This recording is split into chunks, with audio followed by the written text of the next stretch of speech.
13장 1절로 7절. 우리는 그동안 로마서를 살펴보면서 벌써 13장까지 왔어요. 그죠? 13장까지. 자, 13장에 들어가기 전에 우리가 12장을 우리가 한번 점검해 보려고 그러고요. 그보다 더 먼저 전체적인 개요를 한번 봤으면 좋겠어요. 전체적인 개요를 보죠. 복습 한번 하면 1장 1절부터 3장 20절까지 서론이죠. 이건 뭐예요? 이 로마서를 왜 썼는가라는 전체적인 얘기예요. 로마서 왜 썼을까요? 로마에 살고 있는 크리스찬들에게 내가 지금 가서 전해주고 싶은데 가지 못하고 있기 때문에 내가 글로 써서 보내는데 너희들은 이렇게 복을 받은 사람이란다. 그러니까 그 복을 누리고 이렇게 열매를 맺는 삶을 살아라 라고 하는 것이 로마서죠. 그 서론을 1장 1절부터 3장 20절까지 쭉 얘기를 하면서 3장 21절부터 5장 21절까지가 의라고 하는 부분이 나오죠. 의, 하나님의 의. 로마서 1장 17절은 그 얘기를 이렇게 얘기하죠. 하나님의 복음에는 하나님의 의가 나타났나니 믿음에서 믿음으로 이르게 하였다라고. 그죠?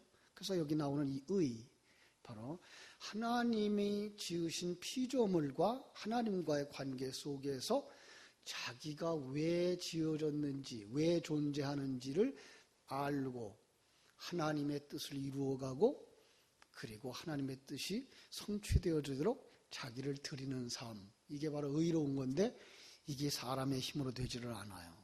그래서 하나님의 힘으로 되어져야 되는데 하나님이 그 일을 하기 위해서 반드시 대속이 필요했다. 그래서 6장부터 8장까지는 그 대속, 예수 그리스도의 우리를 대신한 그 죽음에 관한 이야기를 기록을 했죠. 그러면 어떻게 돼요? 그러면 이제 구원이 되는 거죠.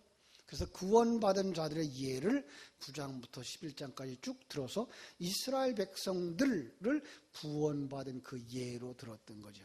자, 이렇게 이제 구원에 대해서 쭉 설명해주고 구원받은 사람들을 이렇게 쭉 얘기해준 다음에 그 다음에 해주고 싶은 게 뭐예요? 바로 너희들이 바로 이런 구원받은 자들이냐? 너희들은 은혜를 입은 성도들이냐? 그렇다면 이제 이렇게 열매를 맺게 된단다라고 하는 걸 12장 1절부터 15장 13절까지를 설명해 줘요. 이게 바로 열매 맺는 삶인 거예요. 그러고 나면 이제 마지막 바울이 기억하는 사람들 이렇게 쭉 기억하면서 하나님의 기억하시는 바가 되라라고 이제 끝을 맺죠.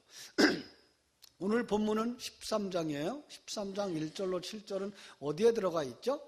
12장 1절부터 15장 13절 은혜 입은 성도들의 삶이 무엇이냐를 설명해 주고 있는 거예요. 은혜 입은 자들의 삶이 어떤 것이냐라는 것을 이제 간단하게 설명하고 있죠. 그죠? 그 첫 단추 12장에서 그리스도의 몸으로서의 공동체 교회는 한 몸이다 그랬어요. 그렇죠? 그래서 지체에 대한 이야기를 했고 저는 거기다가 세포라고 하는 이야기까지를 하면서 그것이 교회가 되어지고 교회가 교회되어지고 천국이 천국 되어지는 것 바로 그것이 공동체를 통해서 이루어지는 거다. 바로 당신들은 그렇게 하나님의 은혜 속에서 그리스도의 몸이 되어졌고 그리스도의 지체들이고 바로 이 몸을 세우는 하나하나의 세포들이다라는 이야기를 했어요. 그렇다면 13장에서 어떻게 해야 돼요? 이제부터 생명을 받은 공동체, 성도는 어떤 열매를 맺으며 살 것이냐라고 하는 이야기를 하고 있는 거예요. 그래서 13장 전체를 살펴보기 전에 우리는 갈라디아서 5장을 한번 살펴볼 필요가 있어요. 갈라디아서 5장 1절로 26절. 여러분, 그 갈라디아서를 한번 가보실래요? 성경 갈라디아서를 펼쳐보면 새벽 예배 하시던 분들은 쉽게 찾을 수 있는데요. 그 5장 1절부터 26절을 쭉 보면서 무슨 얘기를 하고 있는가 하면은 그리스도인은 자유를 얻은 자며 그리스도인은 사랑을 받는 자다. 그러면서 이제 16절부터 26절까지 해서 육체의 일과 성령의 열매를 대조하면서 내 뿌리가 무엇이냐라고 얘기를 해요. 예, 너는 어디에 뿌리를 두고 살아가느냐. 그죠? 왜죠? 열매는 뭐로부터 나와요? 뿌리로부터 와요. 예. 어떤 생명을 가졌느냐, 어떤 열매를 맺어요. 그죠? 그럼 어떤 뿌리를 맺었느냐, 어떤 뿌리를 가졌느냐예요. 하나님의 생명을 가진 자는, 하나님의 성령을 가진 자는 성령의 열매를 맺고, 그죠? 그리고 세상에 뿌리를 가진 자는 세상의 열매를 맺어요. 근데 그 세상 배후에 누가 있어요? 사단이 있는 거예요. 그렇죠? 자, 그러면서 이제 우리가 이 다른 복음, 세속적인 것은 뽑아버려라, 뜯어버려라. 그렇죠? 그런데 어떤 뿌리를 가지고 있는지, 어떤 열매를 맺는가, 그 뿌리째 뽑아야 되죠. 우리는 너무나 그 많은 것들을 이렇게 잎을 뜯어내듯 했어요. 그게 뭐예요? 육체의 일은 현저하니 분명하니 곧 음행과 더러운 것과 호색과 우상숭배, 주술, 원수 맺는 것, 분쟁, 시기, 분냄, 당짓는 것, 분열, 이단, 투기, 술 취함, 방탕함, 이와 같은 것 하지 말아라. 이렇게 해서 이것도 하지 말아야 될 거, 저것도 하지 말아야 될 거, 이거 하는 사람은 나쁜 사람, 이거 하는 사람은 착한 사람, 이렇게 그냥 우리는 행위를 보고서 판단하고 있는데, 그건 뭐예요?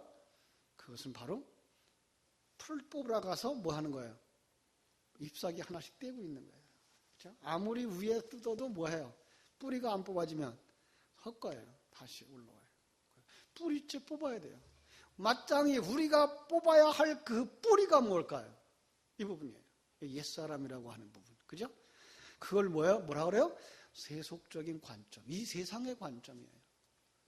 그래서 잘났어, 못났어, 1등, 2등, 좋은 거, 나쁜 거. 여러분, 이렇게 생각을 해보실 수는 없나요? 하나님이 이 세상을 보신 거, 창조하시고 뭐라고 말씀하셨다? 보시기에 좋았더라. 그죠? 그러나 이 세상에 있는 건 다 좋은 거예요. 예. 그런데 타락한 인간이 타락하고 나니까 그게 뭘로 보여요? 좋은 것과 안 좋은 걸로 보이는 거예요. 1등과 꼴찌로 보이는 거예요. 잘생긴 거, 못생긴 게 보이는 거예요. 아니요. 하나님은 그걸 뭐예요? 다 좋은 거예요. 그럼 이게 우리의 마음속에 있어야 돼요. 성도들이라고 하는 사람들 속에는 정말 하나님의 관점이 있어야 돼요. 이게 거듭난 사람들이에요. 그럼 하나님의 관점을 가지기 위해서는 뭐 해야 돼요? 이 옛 뿌리를 뽑아버려야 돼요. 세속적인 관점 가지고 잘났고 못나고 1등 꼴등하고 있는 이러한 관점을 우리가 벗겨버려야 돼요. 그죠? 그러지 않으면 어떻게 돼요? 성령의 열매를 맺을 수가 없어요. 성령의 열매가 뭘까요? 성령의 열매. 갈라디아서 5장 22절 23절에서는 뭐라 그랬어요? 사랑과 희락과 화평과 오래 참음과 자비와 양성과 충성과 온유와 절제, 이것도 하나하나 따질랍니까? 이건 뭐예요? 성령으로 말미암아서 맺어지는 그 열매, 평강이에요. 하나님을 아는 거예요. 그 열매가 맺으려면 어떻게 돼야 돼요? 옛사람을 지워버려야 돼요. 그죠? 옛사람을 지우지 않으면 성령의 열매가 맺어질까요? 안 맺을까요? 안 맺어져요. 자, 그러니까 이 경쟁하고 이거 높고 낮고 비교하는 사람은 마음의 평안이 없는 것과 마찬가지예요. 그래서 저는 이런 그림을 하나 그려봤어요. 나는 참 포도나무요. 그랬어요. 그죠? 포도나무 붉은색이에요. 거기에 접을 하나 딱 붙였어요.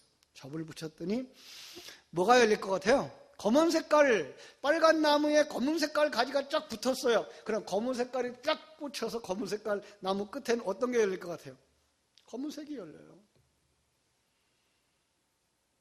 어떻게 해야 돼요? 하나님은 어떻게 하라고 그래요? 어떻게 하라고 그래요? 나를 따라오려거든 자기를 부인하고 자기 십자가를 지고, 그거 어떻게 해야 돼요? 이거 빼버려야 돼요. 검은 내 색깔이 없어야 거기에 그 빨간 색깔이 통과하면서부터 그 색깔이, 열매가, 무슨 열매가 맺어져요? 빨간 색깔 열매가 맺어지는 거죠. 그죠? 예.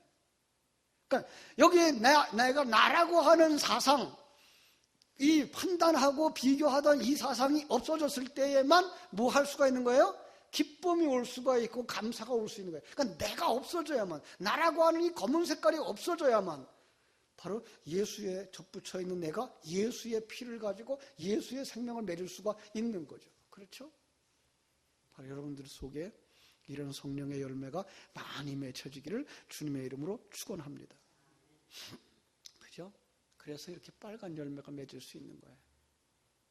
우리는 성령의 열매를 맺는 사람이 되어줘야 돼요. 자, 성령의 열매가 뭘까요? 금방 읽었어요. 갈라디아서 5장 22절 23절 같이 한번 읽어볼까요? 시작. 오직 성령의 열매는 사랑과 희락과 화평과 오래 참음과 자비와 양선과 충성과 온유와 절제니 이 같은 것을 금지할 법이 없느니라.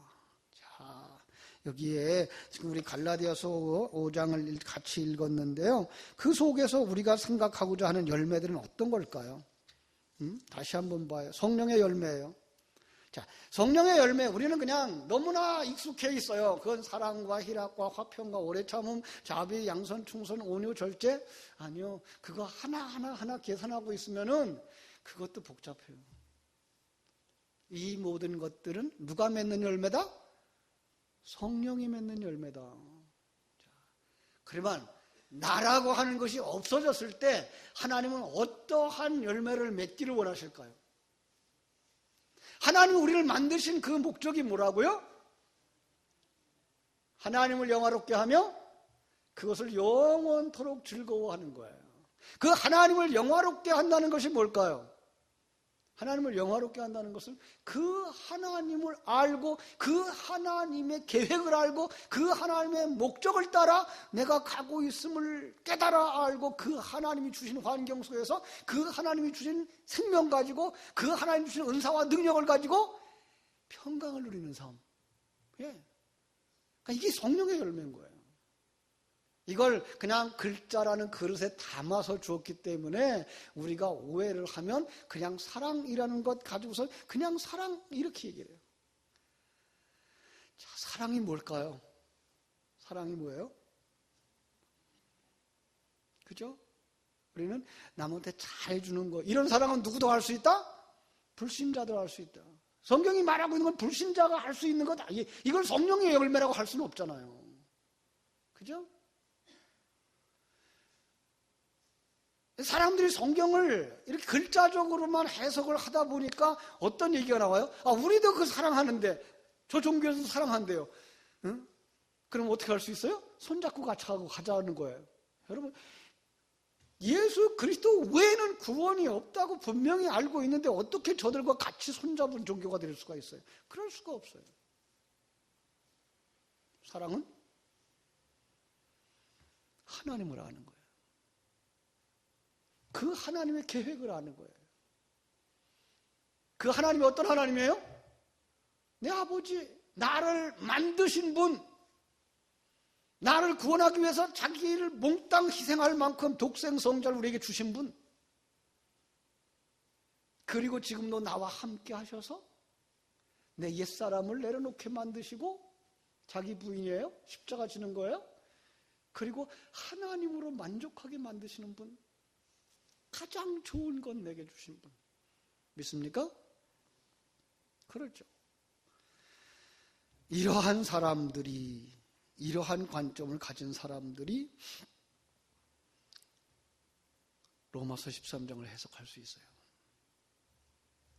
여기에 이르지 못한 사람 한번 생각해 보자고요. 자, 성령의 열매는 이 갈라디아서 5장 22절 23절이에요. 그러면은 그 불신자들이 맺는 열매는 어떤 거예요? 불신자들이 맺는 열매. 그 바로 위에 있어요. 그죠? 갈라디아서 5장 19절로 21절. 육체의 일은 현저하니 음행과 더러운 것과 호색과 우상숭배, 주술, 원수 맺는 것, 분쟁, 시기, 분냄, 당짓는 것, 이런 거예요. 그런 것들을, 그런 짓을 하고 도적질을 하고 강도짓을 하고 살인을 저지르는 사람들은 저는 지옥에 못 가는 거예요? 더 중요한 거, 그보다 더 중요한 거, 그들 속에 하나님의 생명이 없어서. 그렇죠? 예. 그러니까 하나님의 생명이 없어서, 하나님의 생명이 없는 사람이 하는 어떤 일도 다 여기에 속한 거예요. 하나님의 생명이 없어. 하나님을 몰라. 하나님의 계획을 몰라. 하나님이 함께 하시는 걸 누리지 못하고 있는 사람들이 큰 헌금을 하나님께 드리고, 많은 헌금을 하나님께 드리고, 큰 일을 했다고 할지라도 그게 어디에 속하는 거예요? 여기에 속하는 거예요. 그래서 마태복음 7장에서 뭐라 그래요? 주님이 모른다고 그러죠. 그죠? 어떤 사람 보고 내가 주의 이름으로 선지자 노릇하고, 주의 이름으로 귀신을 쫓아내고, 내가 주의 이름으로 많은 능력을 행했는데요. 주님 뭐라 그래요? 난 네가 누군지 몰라. 네 속에 내 생명이 없어. 이거는 큰 일을 한 사람들이 나쁘다는 얘기가 아니에요. 그 사람들은 구원받지 못한다는 얘기가 아니에요. 그 중요한 건 뭐예요? 그 하나님이 무슨 일을 했느냐, 얼마나 큰 일을 했느냐, 큰 이름을 남겼느냐를 보는 것이 아니고 그 사람의 중심을 보는 거예요. 그 사람 속에 예수 생명이 있느냐를 보는 거예요. 예수 생명을 가지고 살아가고 있느냐를 보는 거예요. 예수 생명을 누리면서 사느냐를 보는 거예요.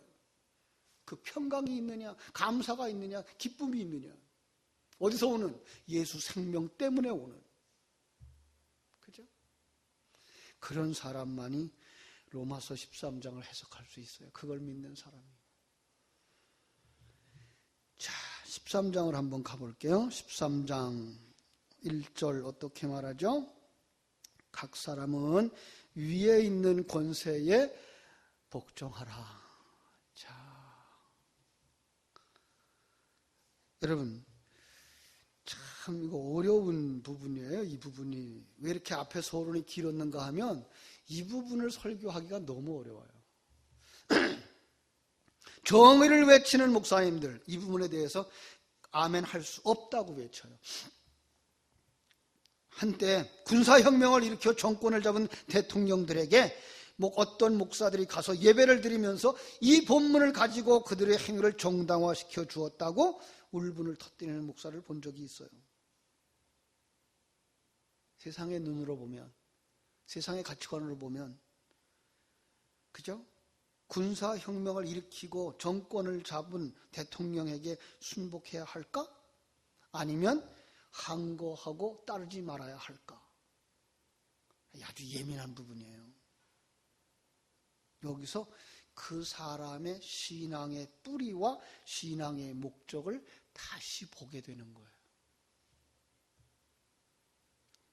저는 이렇게 생각합니다.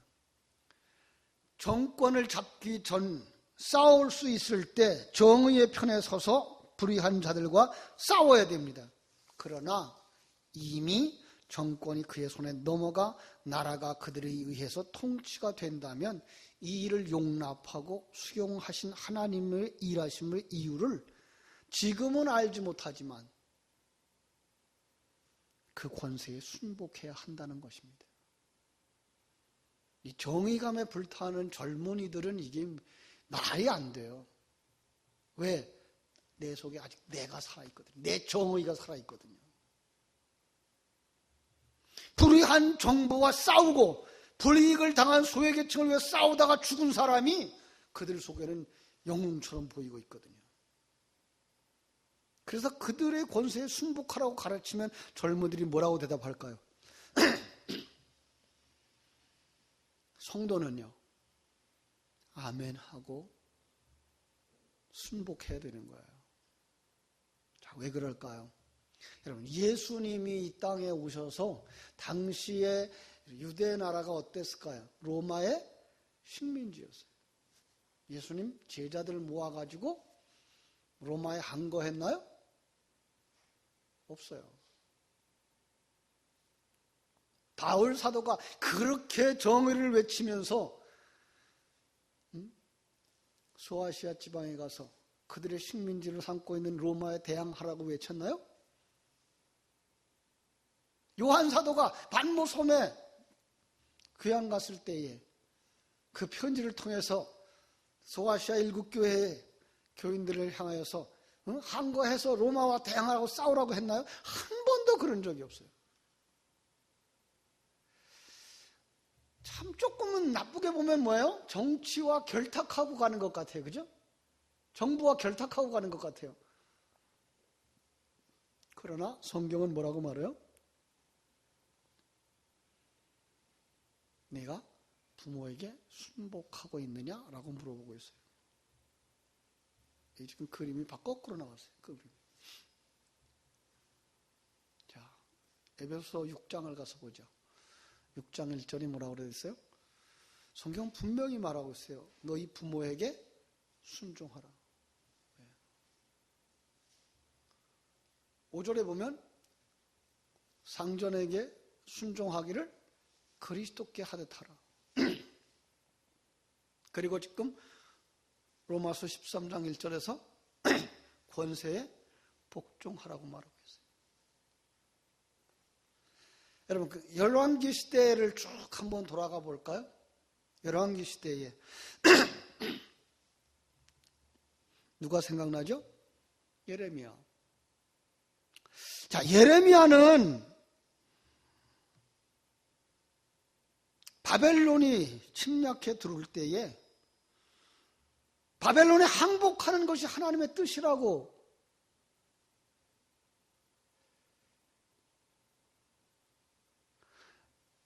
여러분, 우리 민족이 3.1운동하고 일제에 항거하고 있을 때에 혹 예레미야처럼 설교를 했으면 어떻게 됐을까요? 그죠? 북한이 공산당이 점령이 되었을 때 목사님들이 그 속에서 순복하라고 그랬으면 어떻게 됐을까요? 어떻게 그 성도들이 받아들였을까요?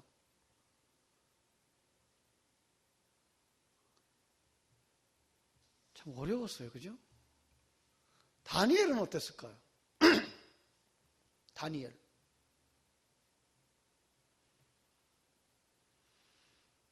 그 나라에 가서 포로로 잡혀가서 그 나라 왕의 꿈을 해몽해주고 도와주고 있는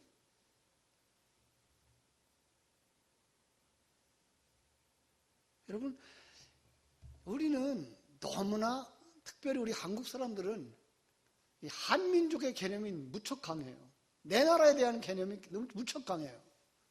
애국이라고 하는 것 무척 강해요. 그래서 한때 국산품 애용했잖아요. 그죠? 그래서 외국 거 절대로 안 쓰고 부족하지만 국산품 쓰자. 그래서 국산품. 이게 애국이죠. 나라를 사랑해서. 기독교 정신이 그럴까요? 하나님은 자기 백성을 만들고 다스리는데 국가라는 도구를 사용하고 있다는 사실이에요. 이거는 이 정치하는 사람들이나 이 사회개혁 운동을 하는 사람들한테는 정말로 안 먹혀 들어갈 만한 이런 얘기예요. 이거는.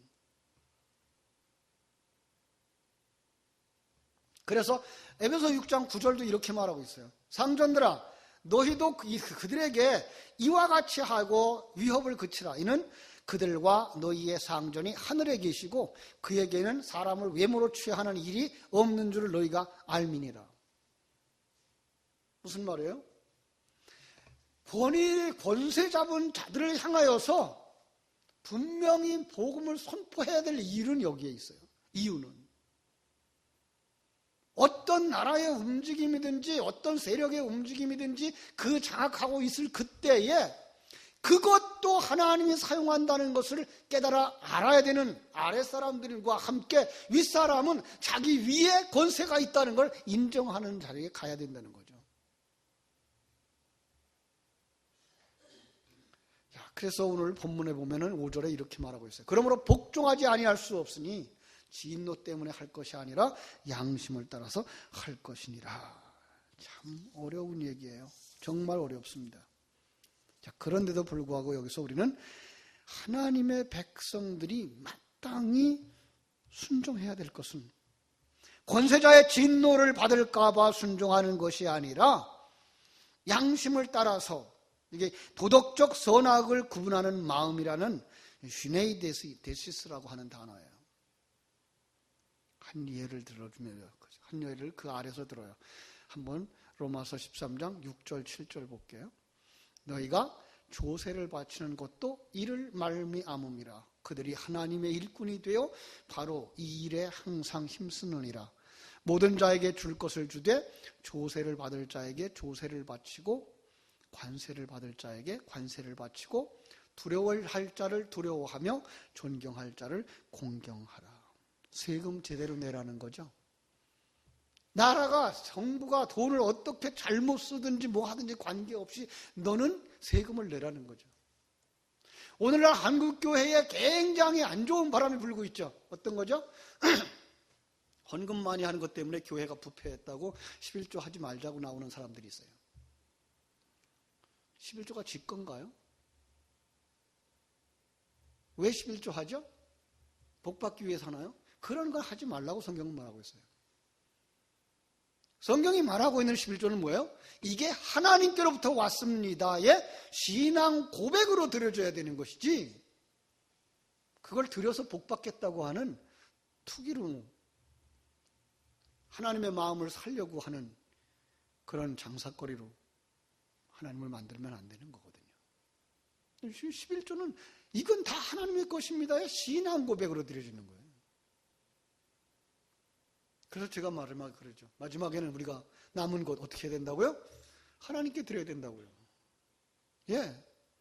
우리는 하나님이 내 몫으로 주신 것, 그거 공연히 자식에게 물려주려고 애를 쓰지 마시고요. 내게 주신 것, 그건 내 생애 속에서 쓰고 하나님께 돌려드리고 가야 되는 거예요. 이게 신앙이에요. 그러면 나라 속에서는, 나라를 움직여가기 위해서는 뭐 해야 돼요? 세금 내야 되죠. 정확하게 세금 내야 돼요.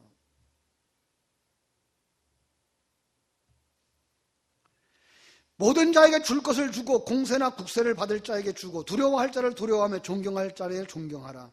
쉽지 않아요. 왜 쉽지 않죠? 왜 쉽지 않을까요? 여기가 아직도 살아있어서 그래요. 내가 살아있어서 그래요. 내 판단이 아직도 살아있어서 그래요. 내가 이것이 옳지 않다고 생각하면 안 하고 싶은 거예요. 하나님이 그걸 움직이고 있는데, 하나님이 그 일을 하고 있는데 내가 살아있는 거예요. 내가 살아있는 거예요. 여러분, 우리는 여기서 우리가 배워야 될 게 뭐예요? 참된 권세자가 누구인가라는 거예요. 예. 정말 이 우주를 움직이고 있는 분이 누구이며, 내 인생을 움직이고 있는 분이 누구이며, 내 가정의 주인이 누구이며, 이 나라의 주인이 누구인가를 우리는 깊이 묵상해야 되는 거예요. 그 권세와 순복하는 훈련의 장소로 하나님이 가정을 주신 거예요. 그래서 가정 속에서 어떻게 하라고 그래요? 남편에게 순복하라고요. 순종을 배우는 거예요. 부모에게 순종하라고요. 순종을 배우는 거예요. 이 아버지도 어머니도 남편도 누가 주셨다? 하나님이 주셨다고 하는 거예요. 그걸 순종할 수 있는 자리가 있어요. 그 또 하나의 장소가 어디예요? 교회예요. 하나님이 교회를 주셨어요. 그래서 이 교회 속에서도 뭘 배워요? 순종을 배우는 거예요. 내 생각이 옳아서 내 생각과 내 판단이 옳아서 그걸 주장함으로 말미암아서 내 뜻을 성취시켰다 하는 그것을 훈련하는 장소가 아니라, 내 뜻은 이런데 불구하고 그것을 내려놓고 다른 사람이 성취하는 것을 앞에서 있는 어른들을 따라가고 있는 그런 것들을 통해서 순종을 배우는 거예요. 여러분, 부모에게 순종해야 되는 게 부모가 다 지혜롭고 똑똑해서만 그래요? 아니에요. 그것은 부모님을 당신의 머리로 세워주셨기 때문에 그런 거예요.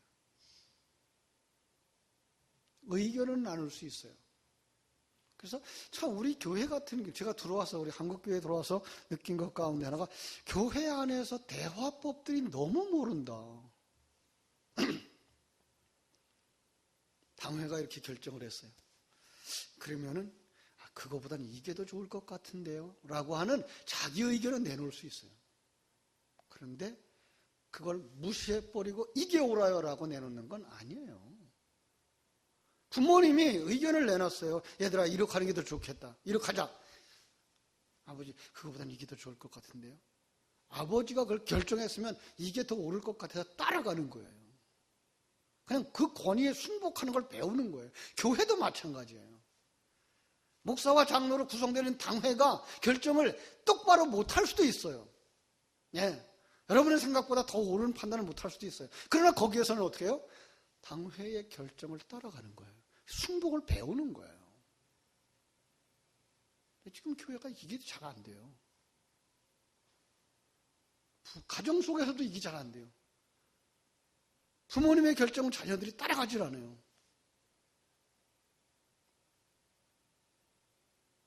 안타까운 거죠. 우리가 그 순종하는 것을 본으로 자녀들에게 보여주지 않았기 때문은 아닐까.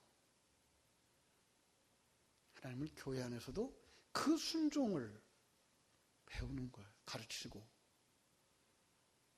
그게 뭐예요? 하나님을 머리로 두고 나를 낮추는, 자기를 부인하는, 금방 보았던 그림과 같이 하나님의 생명이 나를 통해서 성령의 열매가 맺혀지기를 원하는 데 있지, 내가 잘나서 내 색깔의 열매를 맺기를 원하지 않는 것이라는 사실이에요. 하나님이 우리 나라를 주셔요. 나라도 마찬가지예요. 나라도 권위에 순복하도록 훈련하는 장소예요. 저도 상당히 성격이 급해서 운전을 하다 보면 이제 과속을 할 경우가 이제 많은데, 이 세상의 도로의 속도가 왜 그렇게 자주 변해요? 아니, 조금 속도가 빨리 가는 것도 괜찮으면 좋은데, 어떤 데는 한 100km 가던 길을 80km로 만들어 놨고, 80km 가던 길이었는데 어느 날 보니까 60km가 도로가 붙어 있어요, 표지판이. 그럼 어떻게 돼요? 그냥 가버려야 돼요? 가면 벌금 내요. 그죠? 거기서 순종을 배워야 돼요. 그죠? 하나님이 만들어 놓은 그 도리 앞에서 우리는 순종을 배워야 돼요. 그러면서 나를 죽이고 따라갈 줄 알아야 되는 거예요. 세상 사람들이 말하는 것과는 전혀 다르죠. 세상 사람들은 어떻게 하겠어요? 싸워서라도 내 의견을 관철시키고 그 일을 성취해라. 이게 세상인데, 성경은 그게 아니고 낮춰라, 내려놔라. 그게 뭐예요? 자기 부인의 훈련이라는 거예요. 우리는 어려워요. 이게 세상의 이야기로는 이 설교가 통하질 않아요. 참 힘든 설교예요. 그래서 앞에서 얘기를 했어요. 앞에서. 지금 구원론의 이야기들을 이렇게 얘기하고 있고, 하나님의 사람이 되어졌으면 이제 하나님의 사람이, 그 생명을 가진 사람이 어떻게 된다고요? 그 생명에 의한 열매를 맺어야 되는 것이니까, 그 성령의 열매를 맺기 위하여 뭐하라? 너를 내려놓으라. 자기를 부인하라. 옛사람을 내려놓아라. 이 세상의 가치관 내려놓고 내 의견을 주장하고 관철시키려고 하는 것이 아니라 하나님이 어떻게 일하시며 나를 만들어 가시는가에 따라가라는 거예요. 우리는 정말 다시 한번 깊이 묵상을 해야 돼요. 나는 누구를 따라가는 사람인가? 아직도 내가 살아있어서 내 뜻이 관철되어지기를 원하고 내 소원대로 되어지는 것이 마음이 편한가? 하나님을 우주에 움직이는 주인으로 인정하며 이 나라와 나라의 문제들, 천지와 이 모든 환경을 만들어 가시고 있는, 주장하고 있는, 섭리하고 계신 그 하나님인 것을 내가 믿는가? 그리고 나는 정말 권위 앞에서 순종하는 자인가? 하나님은 어떻게 살라 그래요? 그렇게 살라 그래요. 그래서 오늘 뭐라고 말씀하세요? 권위 앞에 순종하라, 이렇게 말씀하시는 음성을 우리가 들을 수가 있습니다. 그렇습니다. 그게 뭐 하는 거예요? 자기 부인하는 거예요. 자기 십자가 지는 거예요. 이게 하나님의 지체들이 이제 열매를 맺기 위하여서 벗어내야 하는 나예요. 이걸 벗기는 훈련 장소로 가정을, 구역을, 교회를, 나라를 세웠다고 하는 사실 앞에서 그들이 움직여가는 것이 때로는 마땅치가 않아. 불합리해. 그렇다고 여러분 거기에 따르지 않으면 여러분 크게 혼납니다. 어떤 사람 보니까 그 자동차 요금 내는 거 그걸 그 고속도 도로비를 내지 않아 가지고 그게가 몇백만 원씩 밀렸다네. 왜? 불합리하다고 안 난대. 그러면 나중에 혼나요.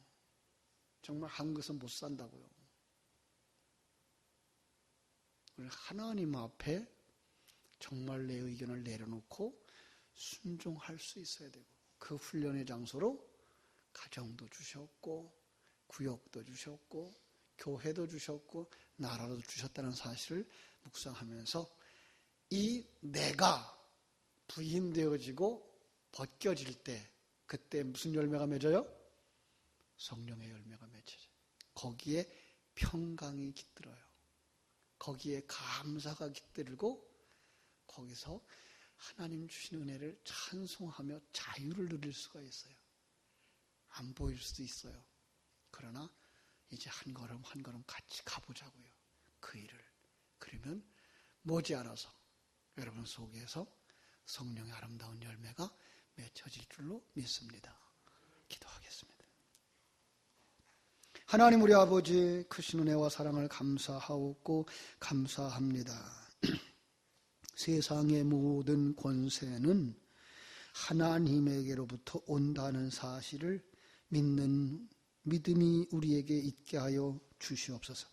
아니, 우리를 하나님의 사람으로 만들기 위하여 하나님은 이 세상의 권세들을 사용하고 있다는 사실을 믿게 하여 주시옵소서. 오늘날 가정 속에서도 이 권세에, 권위에 순종하는 것이 훈련되지 않아서 부모님의 의견을 순종하는 자녀들보다는 참으로 자녀들의 의견을 맞춰가는 부모들이 되어지고 있었습니다. 참으로 안타까운 일이 아닐 수가 없습니다. 자기가 부인되어지고 십자가를 지는 일이 있어야 될 교회 안에서 그게 되지 않아서 교회 안에 다툼들이 일어나고 참으로 아픔들을 많이 겪고 있습니다. 오늘도 교회 속에서 목사와 성도들이 다투고 있는 교회들을 많이 보게 됩니다. 정말 하나님이 두려운 줄 모르고 하나님의 주신 그 사명을 잘 감당하지 못하면서도 자기들의 욕망을 채워나가는 것으로 하나님의 뜻이라고 주장하며 살아가는 사람들이 생기고 있습니다. 이럴 때에 그것이 잘하는 것처럼 자랑스러워하는 그들 앞에서 하나님의 권세 앞에 순종하라고, 이 환경도 하나님이 만드신 것이며 하나님이 다스려가고 있는 것이라고 순종하라고 말할 수 있는 권세 있는 주의 종들은 어디 있으며 지도자들은 어디에 있는지 다시 한번 오늘 교회의 현실들을 돌아볼 수 있게 해주시고, 그리고 나라 앞에서도 참으로 대통령을 하나님이 세웠다고 하는 생각을 못하고 그 결정에 순종하기보다는 내 의견이 내 뜻대로 내 생각대로 되어져야만 이 나라가 회복되어진다고 생각을 하고 있는